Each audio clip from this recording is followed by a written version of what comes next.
Aldım bunu, 6 kişilerden bir alıp olayım. 20 adaydı. Yolda duran mı? Ana bir 5-6-10 çaktı koz alıp aldım. Havalarını pek tatlı yapıldı. Kraskası var. Kraskası doktor zor. Bir yılda vardı. Yen başka yen yok. Alatıranda ses falan iken ya. Alganlara 15-20 adayım. 30 day alıp olgan.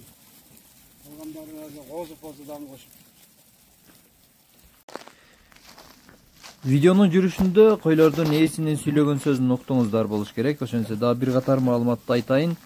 Бул жерде 67 баш бир коро бир эндеги койлор сатууга чыгып атат. Гисардын тибиндеги, Гисар породасындагы койлор көп жылдан берки мээнеттин аркасында жүрүп келаткан чарбанын койлору. Койлордун баалары жалпы 67 башка 22 000 сомдон деп айтылды. Содасы бар албетте, анан тандап алам десеңиздер, тандаганыңыздарга жараша соданын баасы болот тугандар. Жайгашкан дарек Каракулжа району, Сары Бээ айылы. Центрден 1 сааттык жол. Каракулжа районунун центринен 1 сааттык жол. Жол жакшы, барып келесиздер. Жок, алыста болсоңуздар 67-син бөлүп сиздерге салып жибергенге кепилдик бар.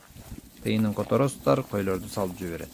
Койлорду жанынан көрдүк. Картаң деп эсептеген койлорду тиштерин ачып көрдүк. Бардыгы кылычтай корч туй турган мезгилде экен. 2 тиштен 6 тишке чейин. 2 тиштери көбүрөөк деп айтылды. Ошентсе да туугандар келип көрүп алсаңыздар да болот. Алыстан дагы көрүп видеодон көрсөт деп иш кылып өзүңүздөрдүн талабыңыздар менен соданы кылып койлорду алсаңыздар болот. Номерлерди калтырабыз туугандар, чалыңыздар, соданы кылыңыздар.